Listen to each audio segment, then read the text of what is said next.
Welcome back to tutorials for medicos. आज का हमारा टॉपिक है हाइपरटेंशन। हाइपरटेंशन को हम साइलेंट किलर भी बोलते हैं और हाइपरटेंशन को हाई ब्लड प्रेशर भी बोलते हैं। तो बात करते हैं इसकी डेफिनेशन की। Hypertension also known as high blood pressure is a long-term medical condition in which the blood pressure in the arteries is persistently elevated.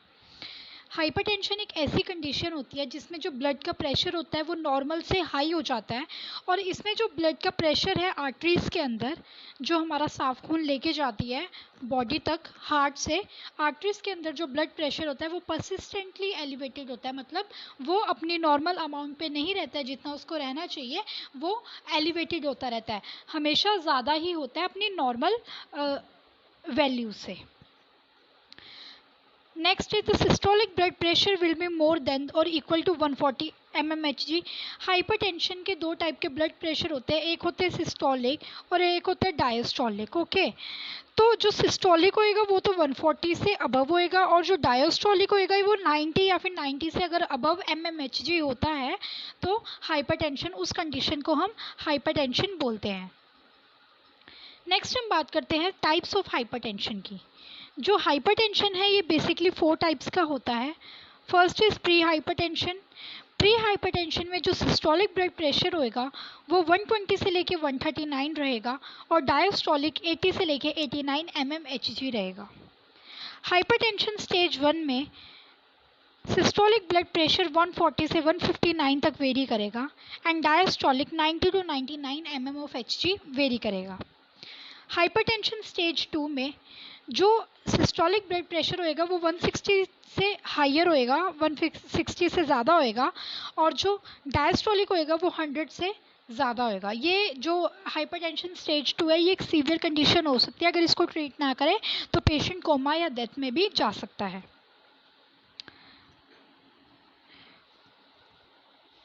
प्रीजनी मतलब जो इंड्यूस, मतलब ज़्यादातर जो इंड्यूस्ड रहता है वो किस वजह से रहता है, क्योंकि जो प्रोडक्शन है बॉडी के अंदर, ह्यूमन बीइंग के अंदर जो प्रोडक्शन है हार्मोन्स की वो बहुत ज़्यादा होती है, और एंजाइम्स की भी प्रोडक्शन बहुत ज़्यादा होती है प्रेगनेंसी वाले टाइम पे। उस कंडीशन को हम बोलते हैं, उस कंडीशन के टाइम पे, उस सिचुएशन के टाइम पे जो हाइपरटेंशन है वो बहुत ज़्यादा पेशेंट को होने के चांसेस रहते हैं। नेक्स्ट बात करते हैं रिस्क फैक्टर्स। एक है मॉडिफाइएबल और दूसरा है नॉन मॉडिफाइएबल। मॉडिफाइएबल होता है जिनको हम ट्रीट कर सकते हैं, जिनको हम मॉडिफाई कर सकते हैं, चेंज कर सकते हैं, ओके, उनको हम कहते हैं मॉडिफाइएबल।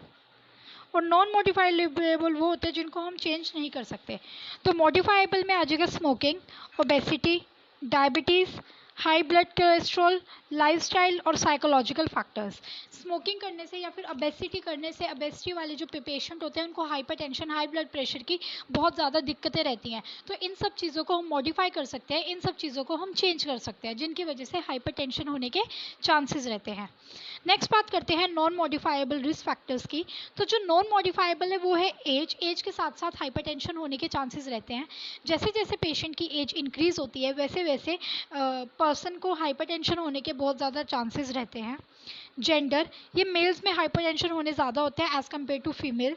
एथनिसिटी, मतलब अगर हमारे उसमें चलता हुआ आ रहा है, हमारी फैमिली में चलता हुआ आ रहा है ये चीज़, तो फिर आगे जो ऑफस्प्रिंग्स हैं उनको भी बहुत ज़्यादा चांसेस रहते हैं कि उनको हाइपरटेंशन हो।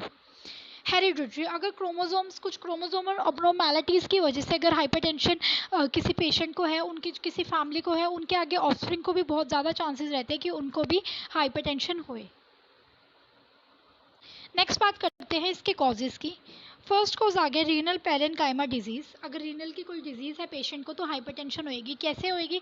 क्योंकि जो यूरिन है, अगर पेशेंट यूरिन जा रहा है, यूरिन आउटपुट का ज़्यादा, मतलब पेशेंट यूरिन कर रहा है, नॉर्मल अमाउंट में है, जितना उसका होना चाहिए उतना उसका डेली आउटपुट है, यूरिन आउटपुट, लेकिन अगर नहीं है तो बॉडी में जो फ्लूइड है वो इंक्रीज़ होएगा।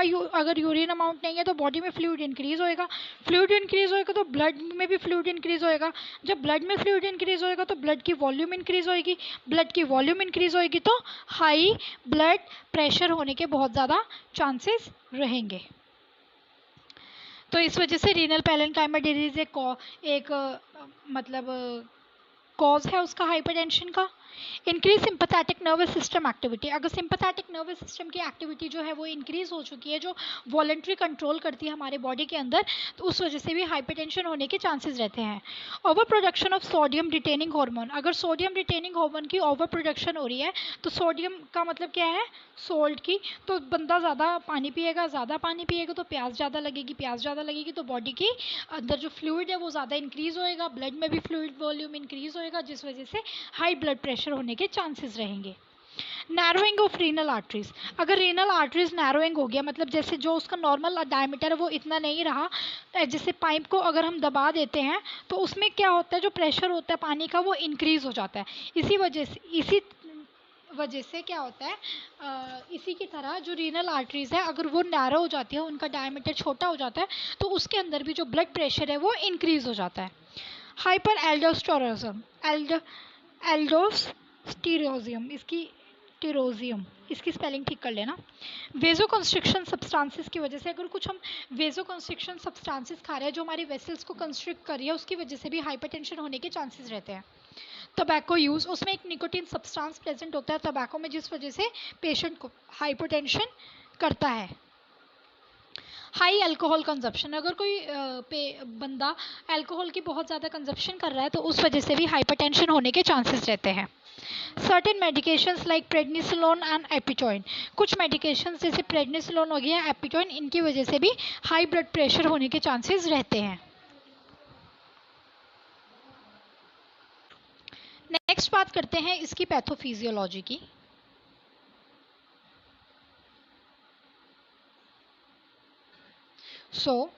Due to any etiological factors, जैसे मैंने ऊपर बताया, जैसे नैरोइंग हो जाती है ब्लड की वेसल्स, ठीक है, या फिर कुछ वेजो कंस्ट्रिक्शन सब्सटेंसेस हम लोग इनटेक कर रहे हैं, तो उस वजह से क्या होएगा, चेंजिंग इन द आर्ट्रियोलर या इंक्रीज सिंपैथेटिक वेस्कुलर रेजिस्टेंस, मतलब आर्टरीज के अंदर जो डायमीटर है वो चेंज हो जाएगा, और सिस्टम वेस्कुलर रेजिस्टेंस जो है पेशेंट की बॉडी के अंदर वेसल्स की वो इंक्रीज हो जाएगी, जिस वजह से कार्डियक आउटपुट इंक्रीज हो जाएगा। जब कार्डियक आउटपुट इंक्रीज होगा, ज़्यादा ब्लड पंप कर रहा है, ज़्यादा ब्लड को पंप कर रहा है बॉडी के अंदर बार बार, तो ब्लड प्रेशर जो है पेशेंट की बॉडी के अंदर वो भी इंक्रीज हो जाएगा, जिस वजह से क्या हो जाएगा, इंक्रीज भी मतलब हाई ब्लड